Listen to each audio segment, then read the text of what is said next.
Boa noite, gente. Bem-vindos ao nosso quarto dia de jornada. Eu sou a Bianca, eu sou diretora do SCOME, que é de Educação Médica da IFMSA USCS Bela Vista. É um prazer tê-los vocês aqui de novo com a gente. Antes de começar, alguns recados. A palavra-chave ela vai aparecer em algum momento da apresentação à esquerda da sua tela. Você precisa de 4 das 5 palavras-chave para conseguir tanto a presença como o certificado. As gravações no último dia, depois do último dia de jornada, assim que a gente encerrar o Forms, a gente libera todas as aulas aqui na Twitch para vocês acessarem. É isso. Dr. Marcos, é um prazer tê-lo aqui com a gente. Muito obrigada por ter aceitado o nosso convite. Assim que você quiser começar a sua aula, fique à vontade. Bom, boa noite para todo mundo. Obrigado pelo convite. Viu?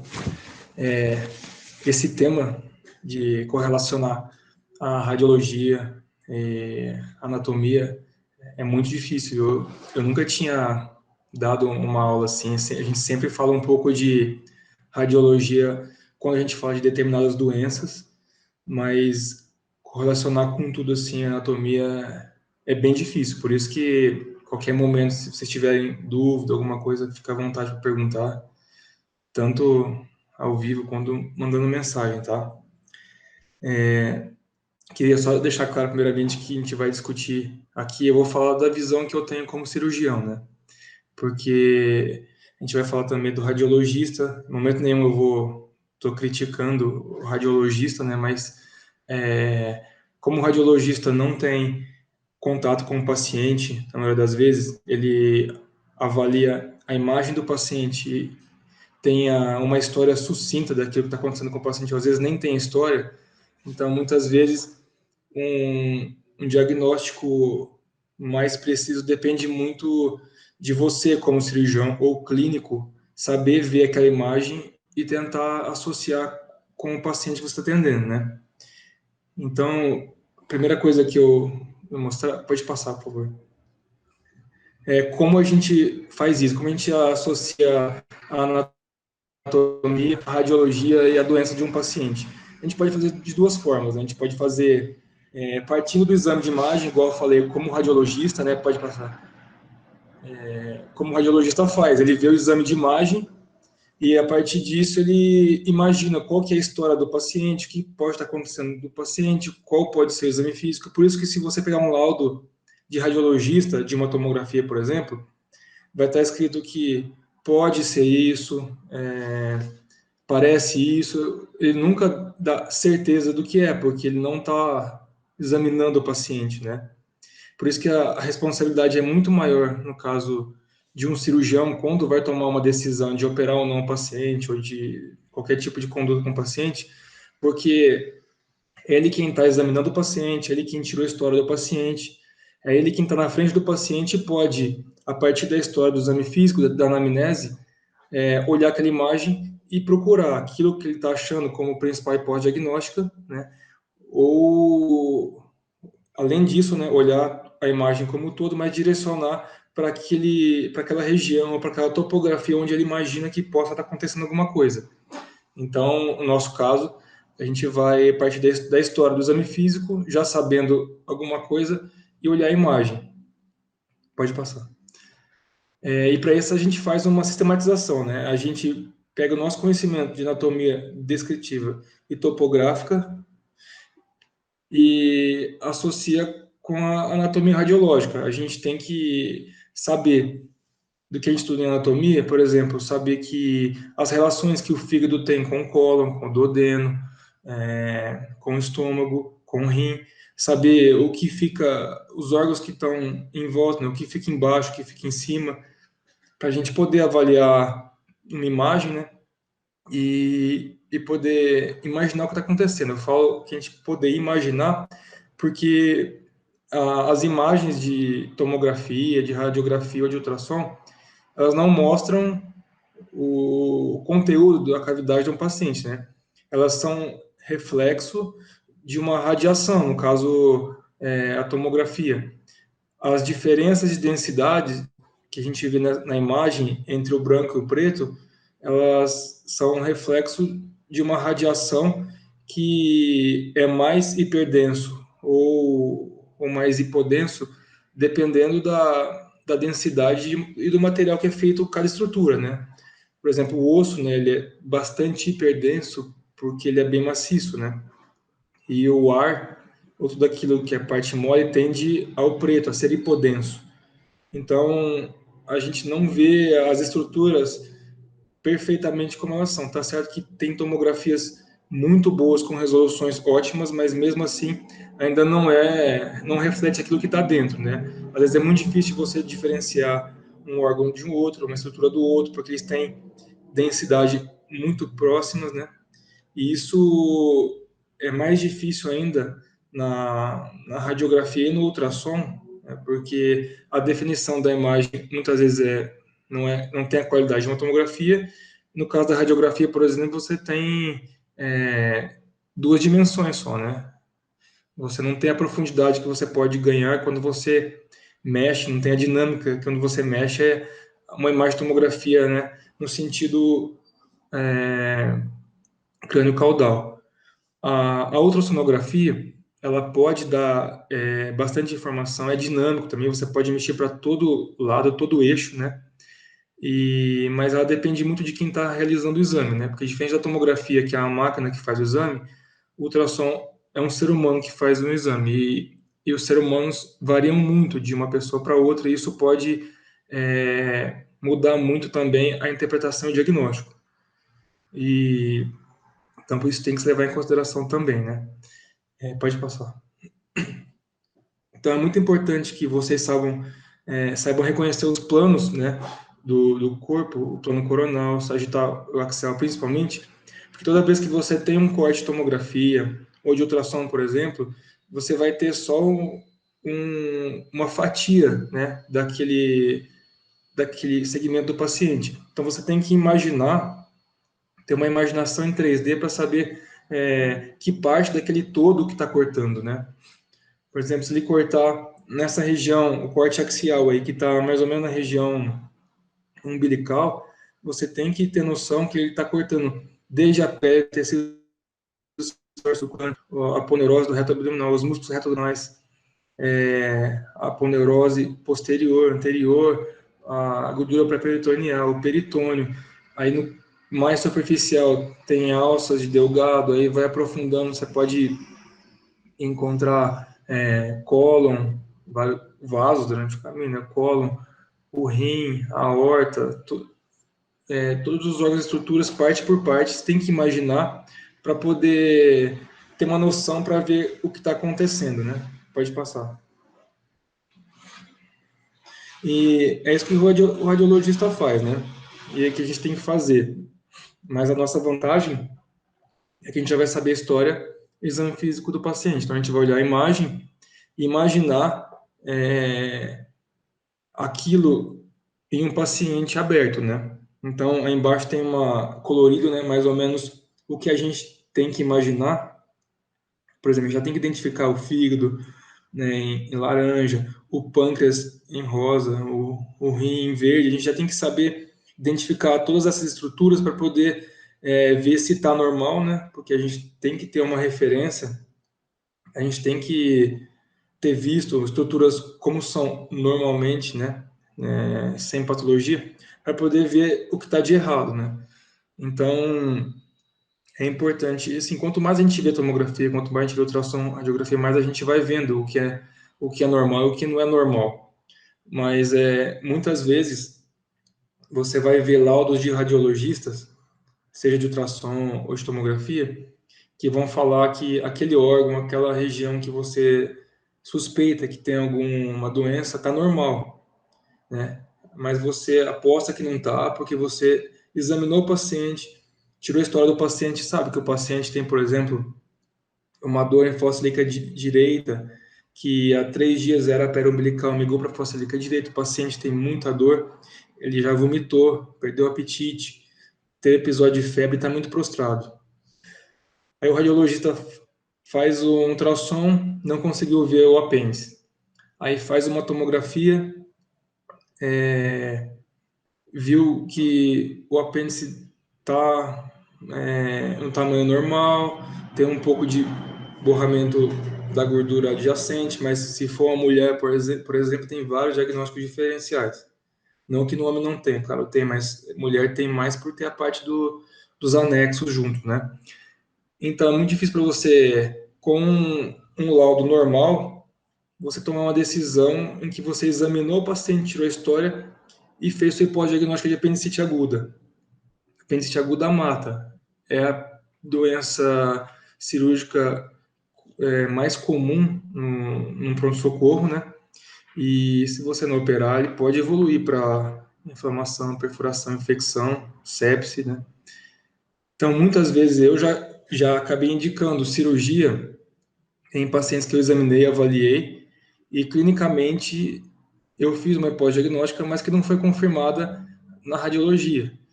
Então, por mais que você tenha um laudo, você tem que saber associar a sua história com a imagem, você mesmo vê a imagem, porque muitas vezes o radiologista ele procura alterações em geral e não foca na região onde você está buscando, porque ele não tem a história do paciente, não tem o exame físico, né? Então, a sua busca ela é mais ativa, ela é muito importante. Pode passar.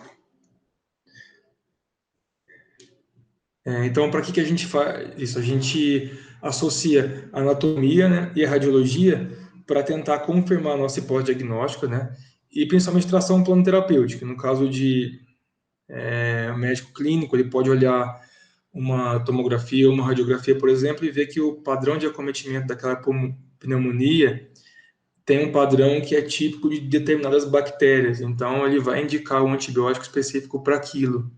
Diferente se ele não tivesse nenhuma imagem, ele ia indicar uma antibiótico terapia empírica mais genérica, né?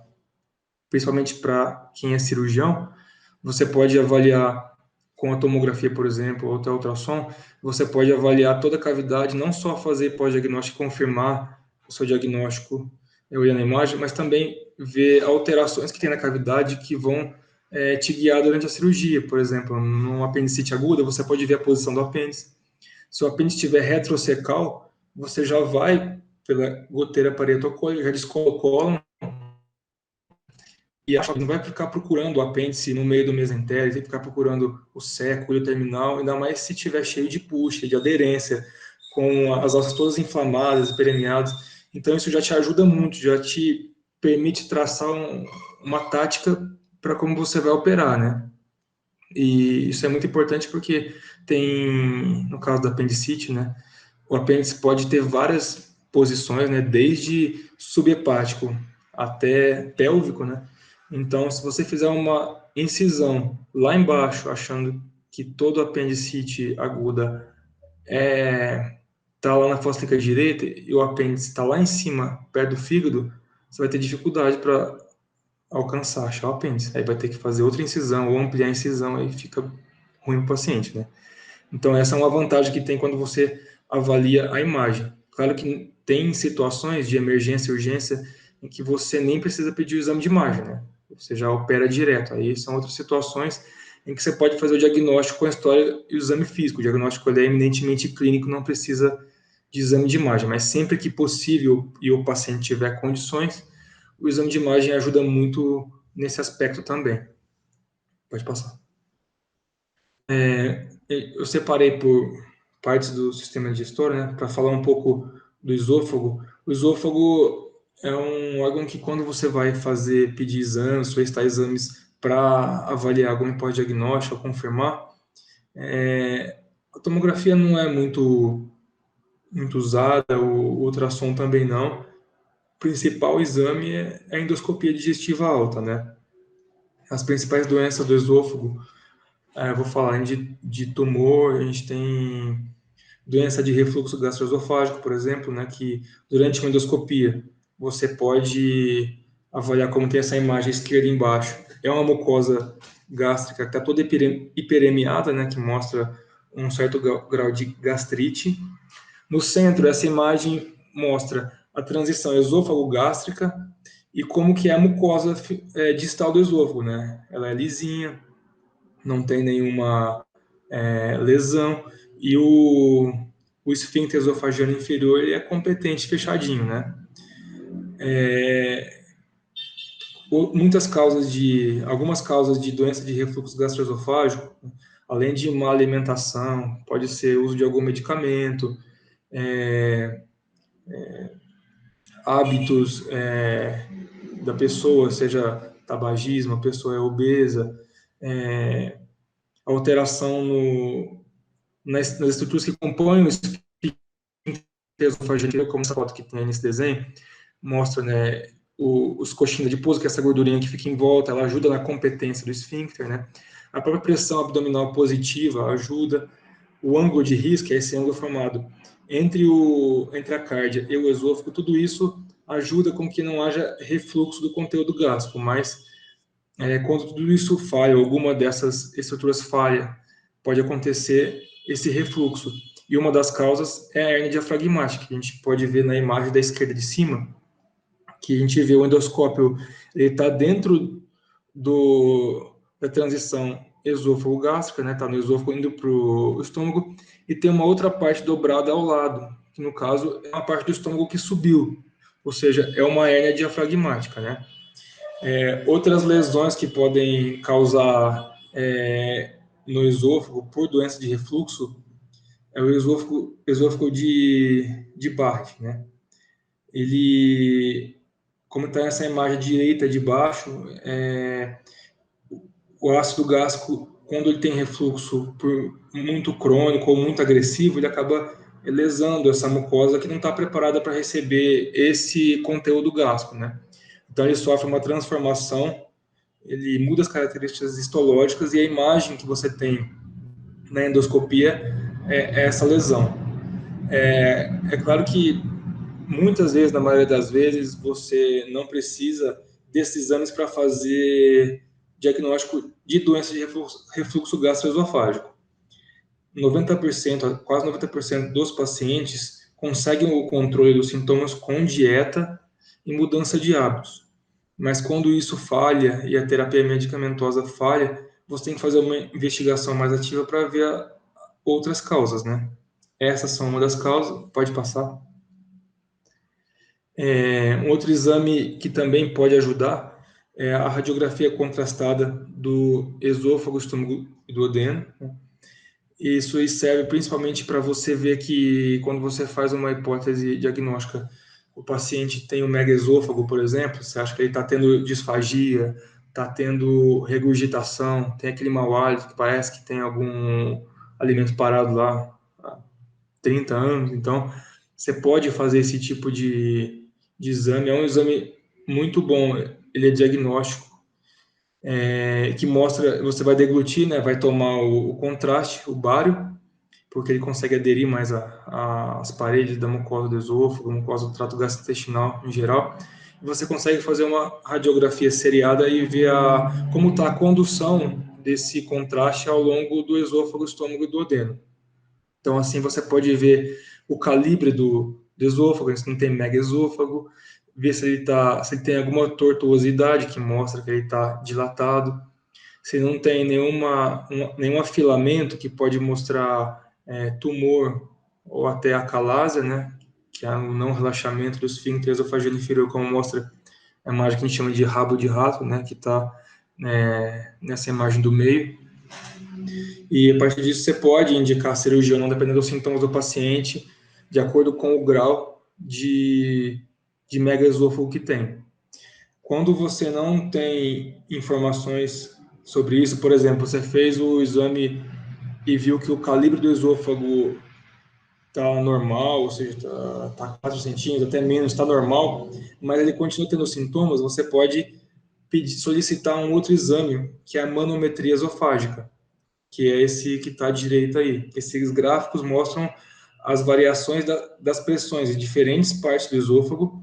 Esse exame é feito como se fosse uma endoscopia, é colocado alguns probes que captam medem a pressão, né, em diferentes porções do esôfago, e o paciente vai fazer manobra de Valsalva, vai deglutir substância para poder registrar as pressões em determinadas situações, né?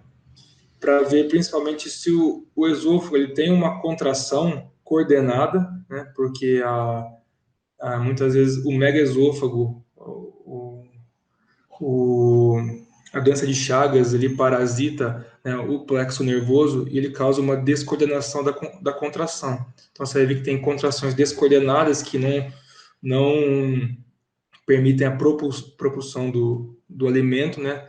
Então uma coisa que vai aparecer é contrações descoordenadas, e principalmente a ausência de relaxamento do esfíncter esofageno inferior, que é, né? Esse exame é muito importante para diagnóstico de doença de Chagas e também para doença de refluxo gastroesofágico, porque vai ver que o esfíncter esofageno inferior, por exemplo, ele relaxa em momentos que não deveria, ou fica relaxado em grande parte do tempo, permitindo o retorno do conteúdo gástrico, né? Então, ele tem utilidade, sim, mas não para diagnóstico, é mais para investigação da causa, para se houver falha no tratamento medicamentoso inicial da doença de refluxo, você pode indicar cirurgia baseado nesse exame, né? Na doença de Chagas, por exemplo, né? Geralmente você começa a fazer endoscopia, dá para ter noção que é um megaesôfago, que tem a calase, mas a radiografia contrastada ele é muito importante para você ver se tem o grau de megaesôfago que tem. E a partir disso, você pode indicar cirurgia dependendo dos sintomas do paciente. Pode passar. Outras doenças também que você pode avaliar com exame de imagem, com endoscopia ainda, é o paciente cirrótico, né? Independente da causa. Pode ser hepatite, pode ser alcoólica, pode ser alguma trombose mesentérica, trombose da artéria esplênica, pancreatite aguda com trombose da artéria esplênica. Tudo isso que provoca uma hipertensão portal, né? Porque se você tem uma hipertensão na veia porta, tudo que deságua para a veia porta, todo o sistema venoso que leva sangue para a veia porta vai ficar congesto, e isso é o que acontece com a drenagem venosa do terço inferior do esôfago. O terço inferior do esôfago tem uma drenagem venosa que leva para o sistema porta, então pacientes cirróticos têm cirrose hepática. Cirrose hepática é a inflamação dos hepatócitos, que essa inflamação, como toda inflamação, a última fase é reparação tecidual ou cicatrização. Então, vai formar um tecido de fibrose no fígado. Esse fígado vai, de certa forma, endurecer, né? Vai acabar colabando muito das veias, dificultando a passagem do sangue, né? E isso vai fazer com que haja dilatação desse plexo venoso do esôfago do terço inferior. Ele tem uma característica, nessa porção, ele tem a localização submucosa. Então, as veias do terço inferior do esôfago são submucosas. Então, quando elas ficam dilatadas, elas ficam como nessa imagem da esquerda de cima. Elas ficam muito superficiais. Então, é muito fácil de romper e causar uma hemorragia digestiva alta. Então, nesse caso, a endoscopia ela não vai servir para fazer uma hipótese diagnóstica, vai servir para confirmar a sua hipótese diagnóstica e até já tratar. É um exame diagnóstico e terapêutico, né? E as outras imagens, por exemplo, essa de baixo da esquerda, também endoscopia, mostrou uma lesão no esôfago, né? É uma lesão, provavelmente é um tumor, né, que cresceu aí, está quase ocluindo a luz do esôfago. A imagem da direita também é uma lesão, uma lesão profunda, parece uma úlcera. Então, assim, a endoscopia ela tem muita utilidade, né, para diagnóstico e, dependendo do caso, terapêutico. Essa imagem de cima eu só vou mostrar as camadas do esôfago para a gente lembrar que o esôfago ele não tem serosa, né? A serosa é uma camada mais externa dos órgãos, é uma camada de um tecido fibroso mais denso que serve para dar sustentação. Então, quando você vai operar um esôfago, por exemplo, como o esôfago não tem serose, se você for dar ponto no esôfago, ele vai ter uma dificuldade de ancorar o ponto. né? É mais difícil dar ponto no esôfago porque falta essa serose, esse tecido mais firme. Outra aspecto negativo de não ter serosa é que tumores do esôfago podem dar metástase com mais facilidade, porque se um tumor como esse está na luz do esôfago, ele consegue atingir a, a parte mais externa da parede do esôfago e se disseminar com mais facilidade porque ele não tem a serosa. A serosa é como se fosse uma barreira, né? É uma estrutura mais densa que, de certa forma, segura ou atrapalha, né? Ou atrasa a disseminação das células cancerígenas. Então, isso, quando você vê, na maioria das vezes, né? Quando você faz diagnóstico de tumor de esôfago, na maioria das vezes é um pouco mais tardio, você acaba achando pacientes com metástase já. Pode passar. Esse tipo de metástase a gente pode, esse tipo de tumor de esôfago, por exemplo, o principal exame para diagnóstico é a endoscopia. Mas na tomografia você pode conseguir ver, apesar de não ser a regra, né? Porque o esôfago, na maioria das vezes, quando ele está normal, sem doença, fisiologicamente ele fica colabado, né? Ele fica atrás da traqueia, então ele fica colabado. A gente pode ver nessa imagem à esquerda de cima. O esôfago está apontado na seta, acima do esôfago é a traqueia, na parte mais alta ele pode estar mais aberto, visível, né? Você vê a parede dele é bem fininha, comparada com a imagem de baixo, em que a gente vê o esôfago com uma luz bem pequenininha, quase fechando, e em volta dele uma parede do esôfago bem espessada, né?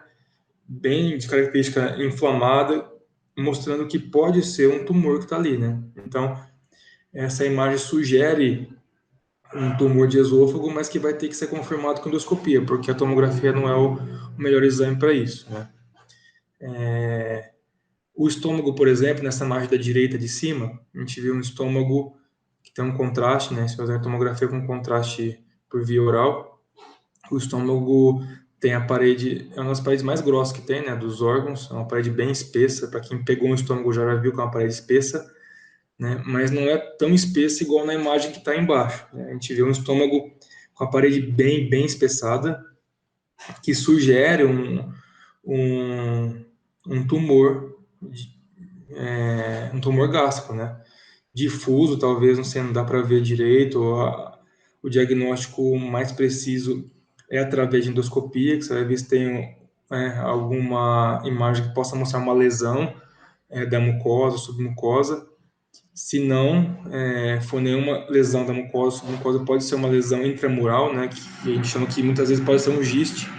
Então, olhando essa imagem da tomografia, a gente tem vários diagnósticos, desde linfoma, adenocarcinoma, giste. Então, a endoscopia é útil porque você faz a visibilização direta da mucosa e pode tirar essa dúvida, né? Pode tirar a dúvida e deixa eu fazer um diagnóstico mais preciso.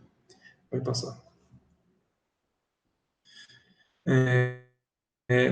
A imagem de cima mostra uma das lesões que a endoscopia pode mostrar também, que é a úlcera gástrica, né? A úlcera gástrica, ela pode ser de origem péptica, né? Ou seja, o aumento da secreção gástrica e a diminuição da barreira protetora do esôfago, estômago e do duodeno pode fazer com que esse ácido cause corrosão da mucosa, submucosa, dependendo da agressão, pode até perfurar, né? E quando tem perfuração de algum órgão, de alguma víscera oca, a gente tem extravasamento de ar para dentro da cavidade abdominal, a gente tem um pneumoperitônio.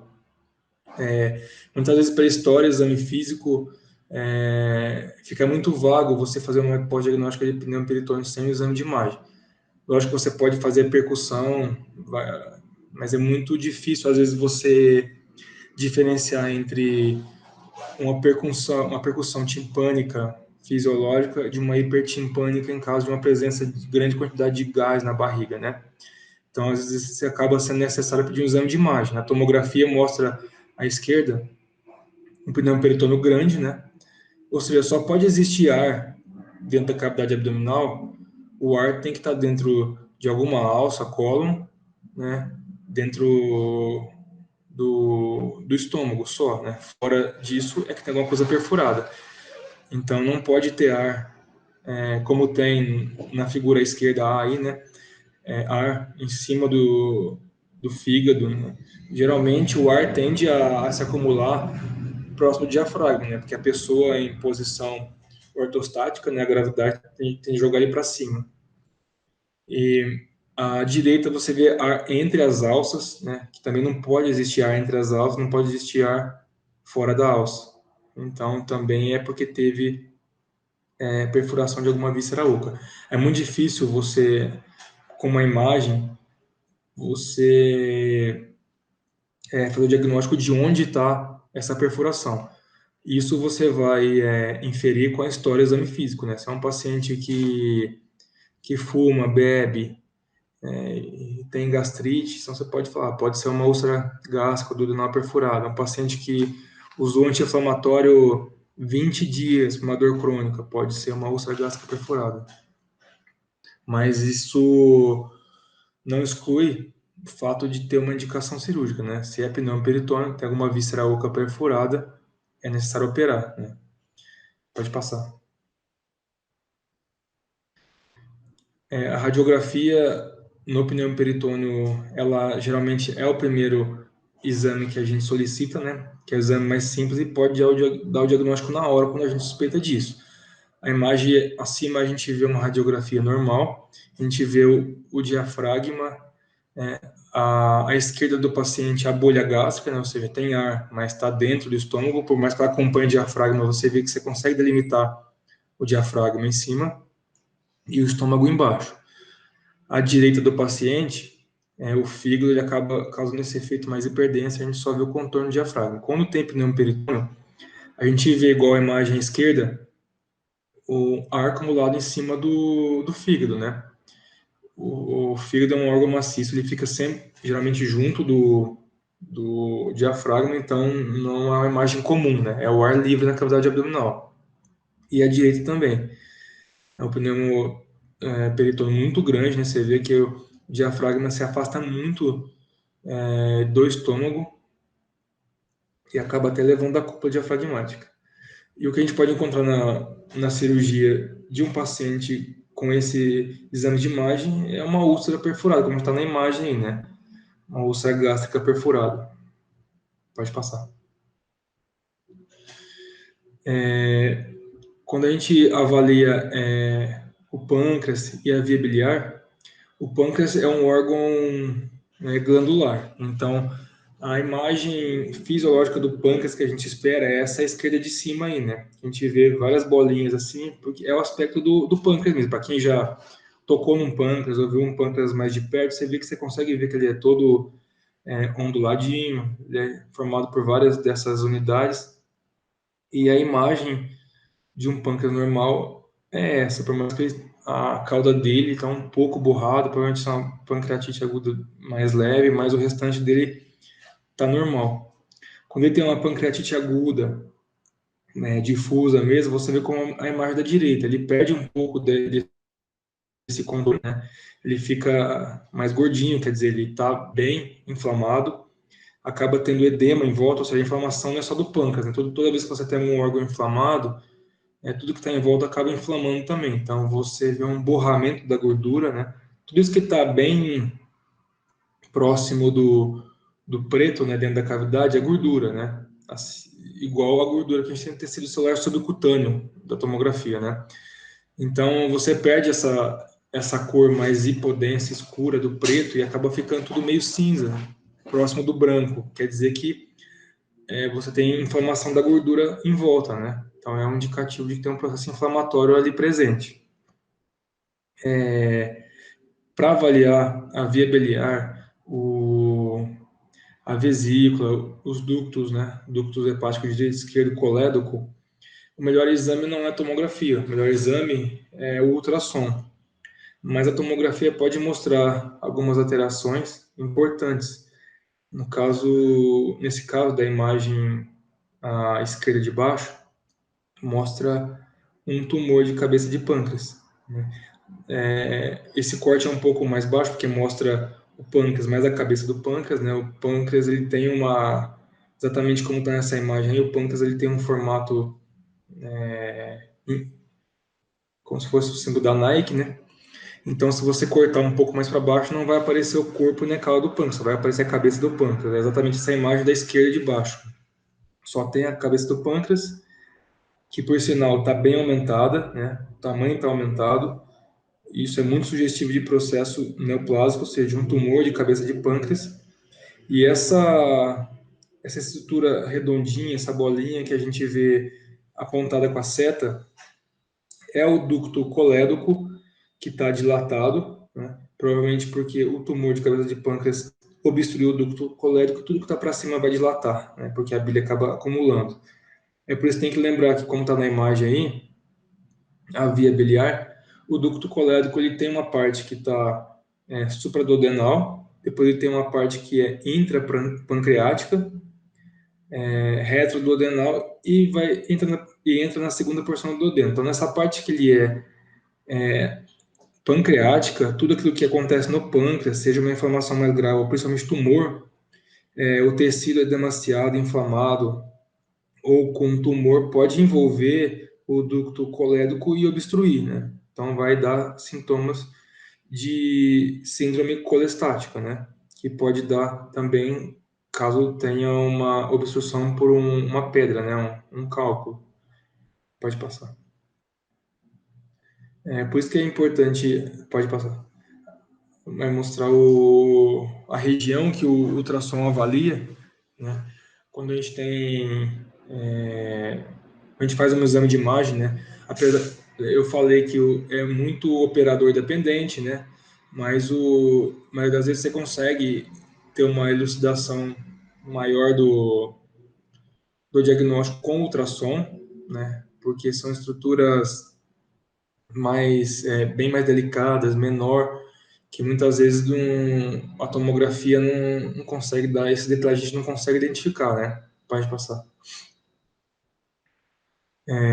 Aqui, por exemplo, a gente vê o ultrassom, a imagem da esquerda, é um ultrassom de um paciente com colecistite aguda.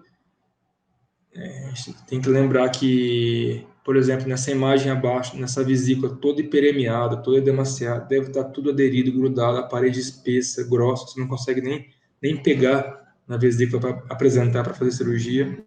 As estruturas estão todas cheias de fibrina, ou seja, você não consegue identificar o ducto cístico, o ducto colédoco, a artéria cística, é muito complicada essa cirurgia. E a expressão radiológica dessa situação em cima do ultrassom mostra uma vesícula biliar com a parede espessada, a gente vê que a parede não está uma coisa única, ela está delaminada, né, que a gente chama, tem uma em cima da outra, dá para diferenciar as camadas da parede, né, que isso mostra que ela está inflamada e espessada, e o borramento da gordura adjacente, ou seja, embaixo da vesícula está todo branco ali, aquilo ali representa a inflamação da gordura em volta da vesícula. Isso é sinal radiológico de colestite aguda. Na tomografia à direita, é a tomografia do mesmo paciente, e você vê a parede bastante espessada, né, a setinha está mostrando, em volta dessa vesícula com a parede espessada, você vê todo aquele edema da parede em volta, tudo que tem cinza em volta, é tudo inflamação, espessamento, né? Então, a tomografia mostrou o diagnóstico de colestite aguda, mas com ultrassom você já poderia dar o diagnóstico e indicar a cirurgia se fosse necessário, né? E se preparar, porque a cirurgia com certeza ia ser bem difícil. Nem todo mundo precisa de tomografia, né? Por mais que ela seja um exame muito mais detalhista, né? Fornece muitas informações adicionais. Se for possível fazer ultrassom é sempre melhor, porque o ultrassom ele pode ser feito várias vezes, né? Não tem o risco da radiação da tomografia. Então, sempre que possível, né? É lógico que tem pós-diagnóstico, tem pacientes que você não consegue fazer ultrassom. Um paciente super obeso, né? O ultrassom talvez não chegue à cavidade, porque tem um tecido adiposo muito grande.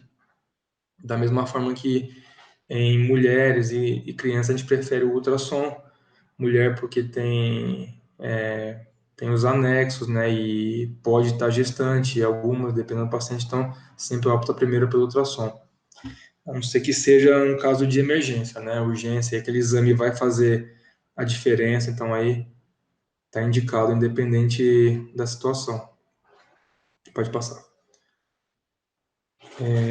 Com relação à via biliar, né, todo o colédoco, a via biliar intrahepática, a gente vê a imagem de esquerda de cima, é um fígado com toda a via biliar intrahepática normal, sem dilatação. A gente vê aqui, vendo uma vez, outra vez, você vai observando o tamanho que é e o padrão que é uma via biliar normal, né? Diferente da imagem de baixo, que a gente vê uma via biliar toda dilatada, ou seja, tem alguma porção dessa via biliar que está obstruída que está causando dilatação de tudo que está em cima, né? E o ultrassom também poderia diagnosticar isso, né? A gente vê a imagem do meio de cima, é um ultrassom de um colédoco que, inclusive, diagnosticou uma colédocolitise, né? Um cálculo no colédoco, que migrou para o colédoco, e pode estar causando obstrução e causando toda essa dilatação. À direita dessa imagem, a tomografia, mostra também uma colédocolitise, a cabeça do pâncreas, né? Próximo ali, o colédoco com essa imagem hiperdensa, essa bolinha bem branquinha aí, isso é um cálculo na via biliar. É muito mais difícil você diagnosticar a coledocolitise por tomografia, então, como eu falei, via biliar geralmente é melhor o ultrassom, né? Outras causas de obstrução da via biliar, síndrome colestática e dilatação da via biliar é tumor, pode ser tumor da via biliar ou tumor hepático, né? Primário hepático ou até metástase. Essa imagem de baixo mostra um tumor de fígado, né? Que pode estar comprimindo alguma porção da via biliar e causando dilatação de tudo que está em cima. Pode passar. Por isso que é importante você saber a anatomia e saber todo o caminho da via biliar, desde a formação dos canalículos biliares no fígado, descendo, formando o ducto hepático direito, o ducto hepático esquerdo, que converge na confluência do ducto hepático e formação do ducto colédoco. O ducto colédoco vai passando por dentro do pâncreas até chegar no duodeno, para você ver que, para você sempre imaginar onde pode estar a obstrução e o que pode ser. A obstrução, se for obstrução só da via biliar intrahepática, você tem que investigar se não tem nenhuma obstrução no nível dos ductos hepáticos direito e esquerdo, que é logo que entra no fígado, né? Se tem algum tumor ali ou algum cálculo. Descendo, pode ter obstrução do ducto colédoco por coledocolitise, que é a principal causa, mas também pode ser tumor de colédoco, né? Tumor colangiocarcinoma. Ou tumor de pâncreas, que pode comprimir o colédoco na porção que é intrahepática, ou até tumor de duodeno, que pode comprimir a saída final do colédoco na segunda porção do duodeno, que é através da papila de Vater, né, no esfíncter de Oddi. Então, você pode ter tumor do esfíncter, tumor de papila, tudo isso pode causar obstrução, né, da via biliar, causar dilatação da via biliar, deixar o paciente ictérico, e muitas vezes ictérico com colúria e acolia fecal. Essa é a tríade da síndrome colestática obstrutiva, né? E isso pode levar, essa obstrução do paciente pode levar a colangite bacteriana aguda, porque as bactérias, elas podem se proliferar lá dentro, né, da via biliar e causar uma das piores infecções do organismo. É muito grave, né? Pode levar a sepse e se você não desobstruir rápido, pode matar.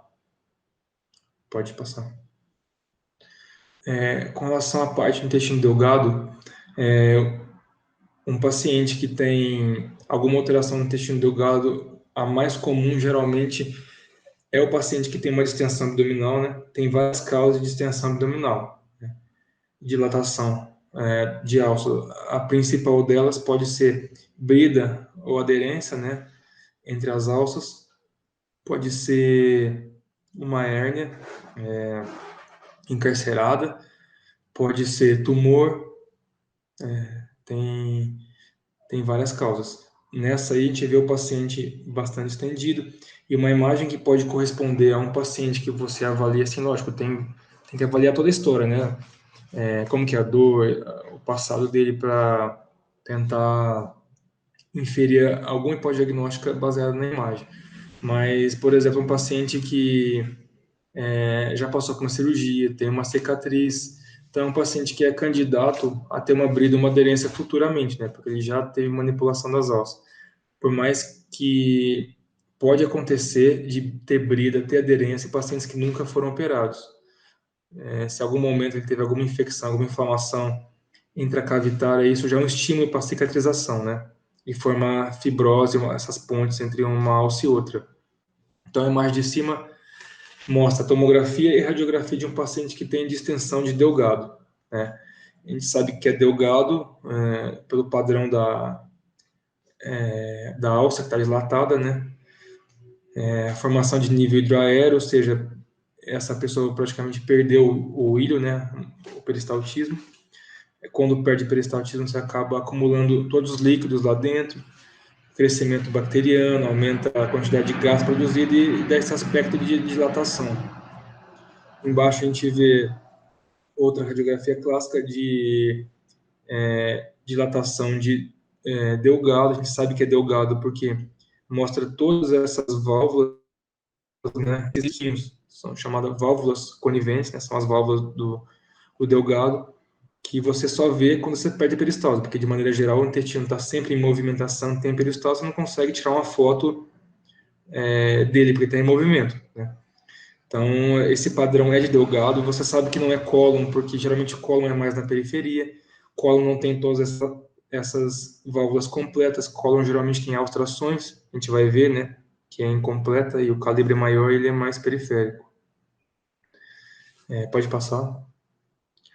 E aí é o que eu falei, que as possíveis causas, né, de uma distensão abdominal, que pode ser a esquerda de cima, uma aderência, né, que pode causar obstrução, porque essa brida, essa aderência pode acotovelar uma alça, né, fazer com que uma alça grude na outra e ela dobre, e isso impede o trânsito intestinal.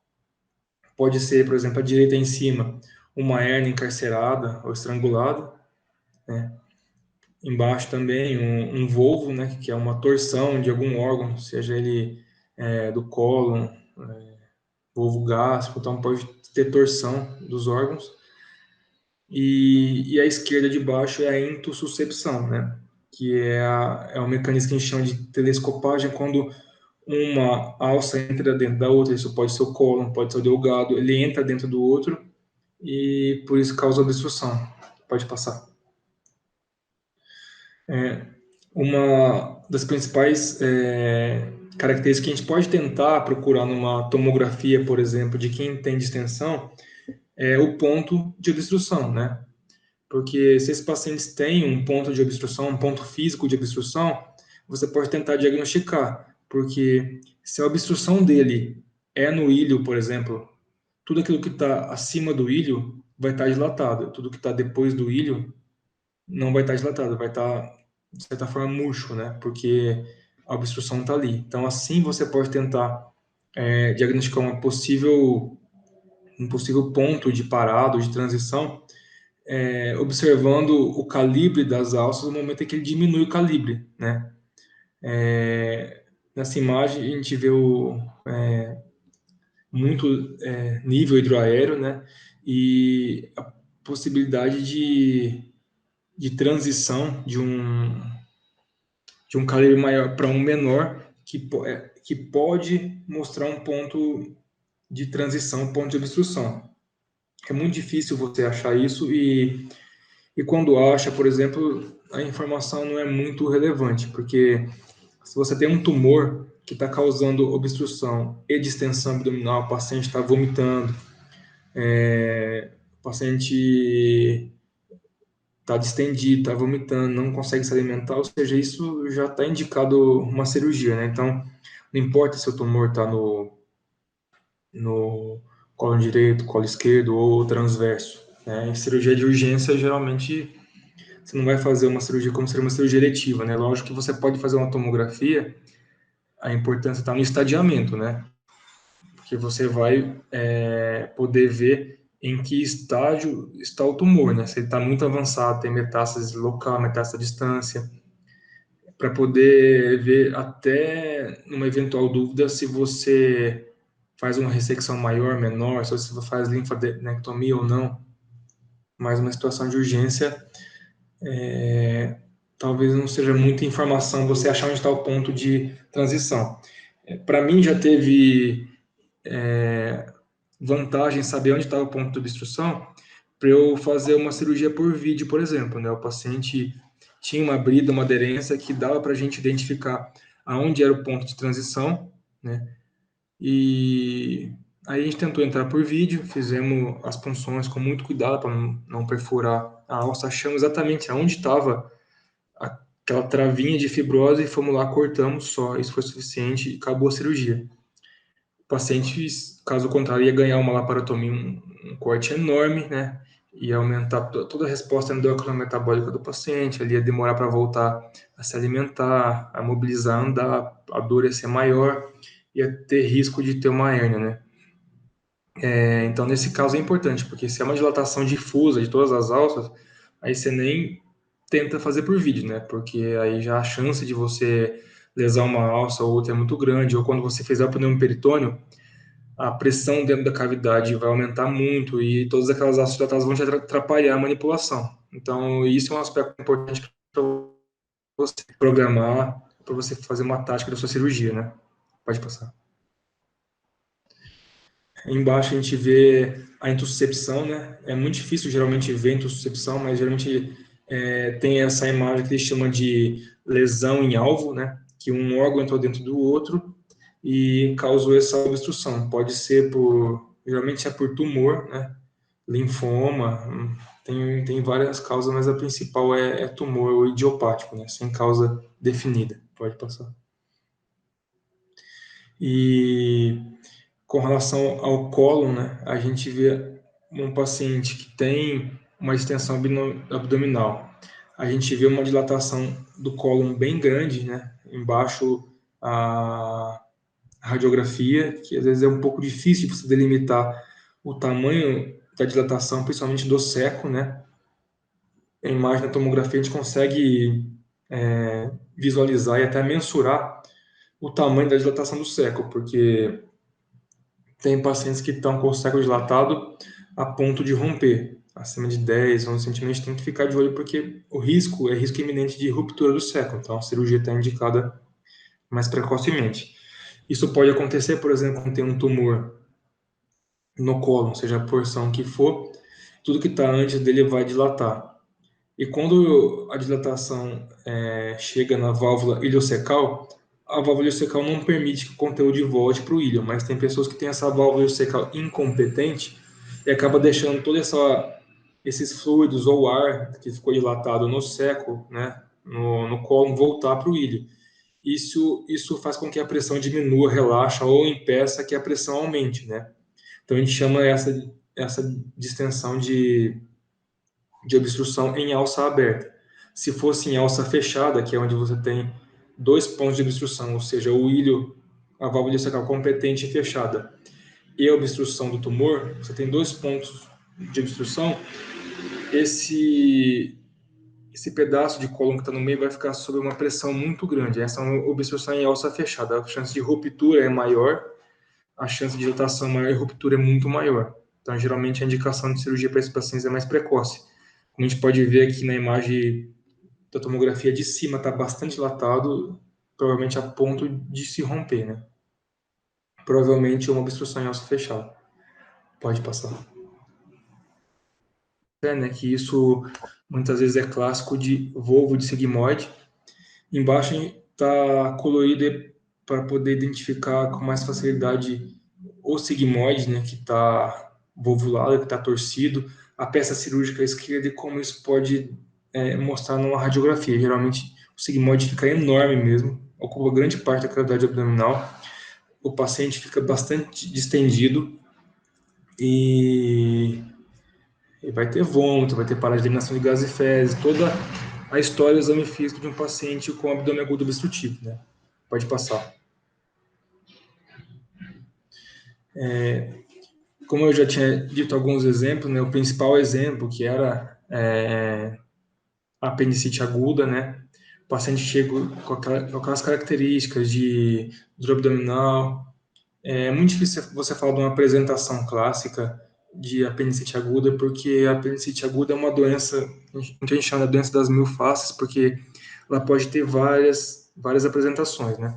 Porque o apêndice pode assumir a posição desde perto, como eu falei, né, até subhepático. Isso pode dar muitas apresentações diferentes. Mas sempre que suspeitar de apendicite aguda, o ideal é fazer um ultrassom, né, menos invasivo, menos radiação. Pode ser que o ultrassonografista consiga ver o apêndice, né, como está na imagem acima, o apêndice semelhante à vesícula, né, a parede da vesícula. Essa parede do apêndice está espessada, ela está delaminada, ou seja, ela não está fininha, né, está mais espessa. Em volta do apêndice está borrado, ou seja, tem inflamação em volta do apêndice. E quando você aperta o transdutor na barriga do paciente, o apêndice não comprime. Geralmente ele comprime, porque ele é molinho. Quando está inflamado, ele não comprime, ele está endurecido. Então, são sinais indiretos de apendicite aguda. A tomografia é solicitada geralmente quando o radiologista não consegue localizar o apêndice com ultrassom, ou quando você suspeita que tem alguma complicação maior, um diagnóstico diferencial, além da apendicite aguda. Para achar o apêndice na tomografia é um pouco difícil, você tem que seguir o cólon, né? Vai descendo o cólon direito, bem na junção do ilho terminal com o cólon, na confluência das tênias, geralmente o apêndice está lá. Mas ele pode estar para cima, para baixo, ele pode estar grudado no colo, estar para trás. Então, assim, às vezes é um pouco difícil de você achar o apêndice no meio de tanta estrutura ali, porque vai ter alça em volta, vai ter gordura, vai ter vaso. Então, muitas vezes você acaba achando o apêndice porque você vê um fecalito, né? Que é uma concreção de fezes endurecidas que acaba obstruindo a luz do apêndice e causando apendicite aguda. Outros casos, né, que é por hiperplasia do tecido linfático do apêndice, que obstrui a luz, nessas você tem um pouco mais de dificuldade porque você não vai ter esse parâmetro do fecalito, né? Então pode ser mais difícil de achar o apêndice, mas o ideal é sempre seguir, abaixar a imagem, né, e ver o fim do colo, onde está entrando o ilho, e ali por ali encontrar uma minhoquinha que parece o apêndice. A imagem embaixo mostra, né, esse apêndice inflamado que você achou na tomografia, confirmando aí pós-diagnóstico. Pode passar. Isso aí, queria passar para vocês porque é uma tomografia de abdômen e pelvo que mostra a nomenclatura e colore todos os órgãos e as relações entre eles. Então, se você puder passar de um em um para a gente. Isso é um videozinho, né? Se você puder pausar em cada slide para a gente poder falando alguma coisa deles. O primeiro aí já mostra. Sempre que a gente pede uma tomografia de abdômen, por protocolo, o radiologista já corta desde da parte mais distal do tórax, né? Então, o que você vê aí nessa janela, não sei se vocês sabem, mas tem vários tipos de janela dentro de um exame de tomografia, né? Janela que a gente chama é como eles montaram a interpretação da densidade, né? A janela de abdômen é assim, a janela de tórax ela deixa o contrário, né? O ar fica mais claro e tudo tem em volta fica mais escuro. É uma comparação de densidades que permite, dependendo, no caso assim, do órgão ou de determinada topografia, você poder comparar melhor. Então, nessa imagem, no começo, no fim do tórax e começo do abdômen, a gente consegue ver essa parte preta em volta, né? Grande, ainda é o fim do pulmão, é a parte do lobo inferior dos pulmões. O fígado começando a aparecer ali em laranja, né? A veia cava inferior, o esôfago que está aparecendo ali e a aorta, né? Pode passar para outra imagem, por favor?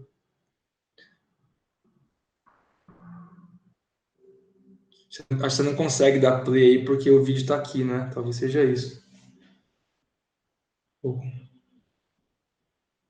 Não, tá passando sim. Aí, deixa na 2 pra gente conversar. Dá... Aí você vai ter que dar play e dar pause.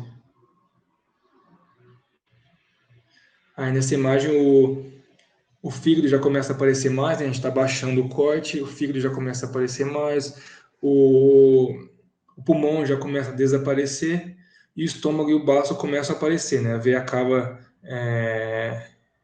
já aparece junto da veia hepática média que está dentro do fígado, né? Você tem que sempre, em cada corte, fazer essa relação, né? De um órgão com o outro, das estruturas para poder avaliar aquilo que você está alterado ou não. Lembrar que o baço ele tem relação muito importante com o estômago, principalmente com o fundo gástrico, né? E toda a artéria esplênica, veia esplênica, os vasos esplênicos passam posterior ao estômago. Pode passar para 3. Pode passar, aí já começa a aparecer mais o estômago, mais as veias hepáticas, o fígado. Aí começa a aparecer, pode ir.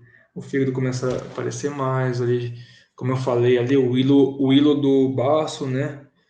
Os rins começam a aparecer junto, o rim esquerdo junto do baço, o rim direito junto do fígado. Quando tem líquido livre, principalmente em trauma ou alguma inflamação mais aguda, você vai ver acúmulo de líquido entre o rim e o baço, entre o rim e o fígado, o estômago, duodeno. Quando você vai, geralmente a gente acompanha assim, a gente quer acompanhar o duodeno. Então a gente só fica olhando o duodeno e vai abaixando as imagens para acompanhar o duodeno. Quando a gente quer acompanhar só o cólon, a gente fixa o olho no cólon e vai descendo, só vendo o cólon, porque se você ficar vendo tudo que está numa imagem, você acaba se perdendo. Como é muito importante você ver essa mobilidade que você tem de ir para cima e para baixo na imagem de tomografia. Então, quando você fixa em um único órgão, numa única estrutura, você pode subir, descer e prestar mais atenção nas alterações dela, né? Vai de um em um, não dá para ver tudo de uma vez só, num único corte, senão você acaba se perdendo. Beleza, isso aí foi mais para mostrar, identificar as estruturas, ver a relação entre elas, mas quem quiser, depois eu posso até enviar esse videozinho aí para poder dar uma olhada. Mas saber identificar mesmo tudo e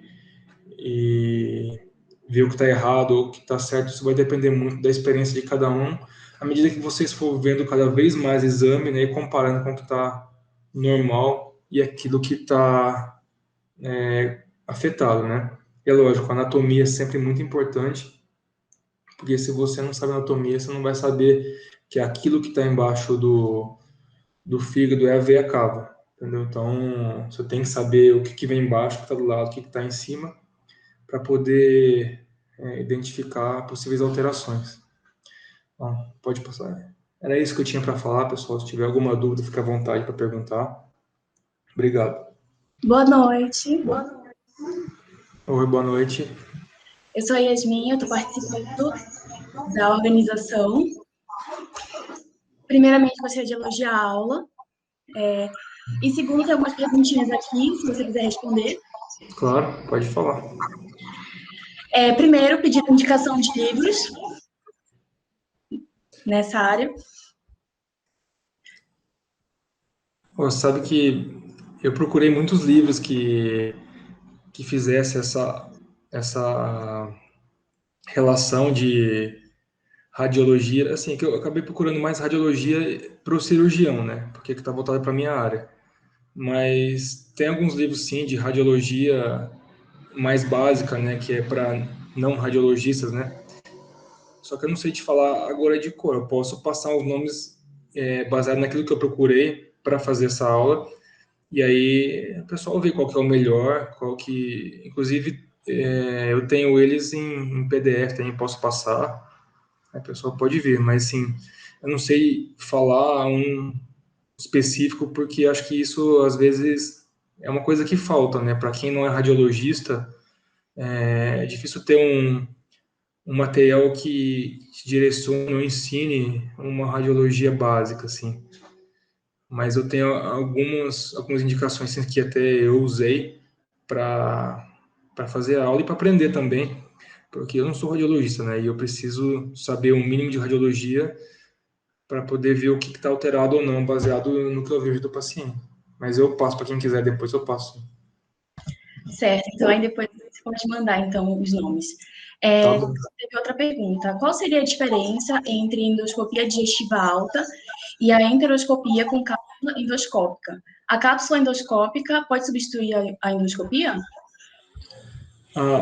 Substituir não, é porque a cápsula endoscópica ela passa por todo o trânsito gastrointestinal e dependendo do que tem softwares que gravam essa imagem, né, e depois transforma essa imagem para que seja visível para você. E dependendo de um ou outro varia muito, mas em geral a imagem é muito boa, a definição é muito boa, né? Então, você acaba tendo uma visão mais geral e também a endoscopia, ela também é operador dependente. Então, às vezes, o endoscopista naquele momento ele pode não ter visto alguma coisa, porque geralmente a endoscopia ela vê sempre na retrovisão, ou seja, você vai com o aparelho até o fim e só quando você está voltando com o aparelho é que você vê as coisas, né? Geralmente não é na ida, é na volta.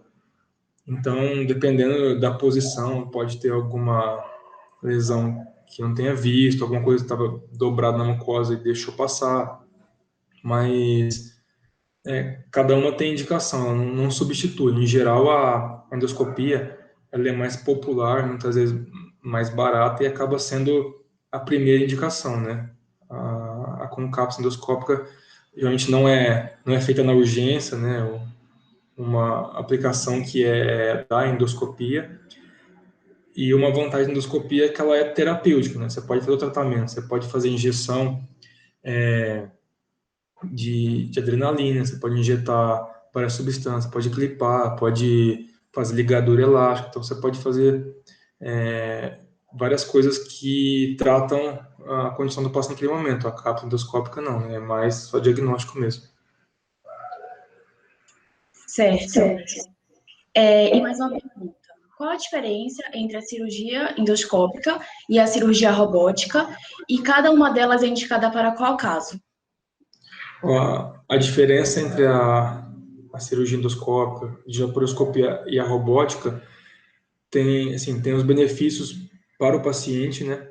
Para o paciente, você vai ter uma cirurgia, às vezes, menos invasiva, porque você não fica manipulando os trocáteres quando você manipula na laparoscopia, né? Porque o robô, os trocáteres ficam fixos, né?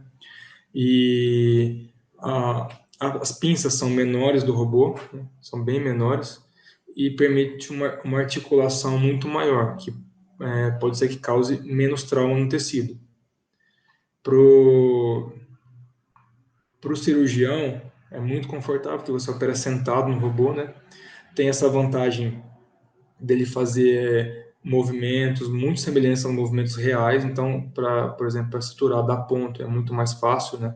Você manipula menos tecido, então tem esse benefício. Tem muitos estudos que ainda não mostram benefício estatisticamente significante entre uma cirurgia ou outra robótica ou laparoscópica, dependendo da cirurgia, né? Mas o robô ele está crescendo cada vez mais o uso, né? E pode ser que no futuro surja estudos que compararam o número maior, né, o N maior de pacientes, e viram que essa vantagem das pinças serem menores e manipular menos tenha uma vantagem muito maior na resposta inflamatória, por exemplo, né? Mas para o cirurgião é muito melhor, e essa parte principalmente do ponto, né? De você poder manipular, dar o ponto, é muito mais benéfica. Mas as duas, sendo minimamente invasiva, tem muita vantagem para o paciente em relação à via aberta, né, convencional.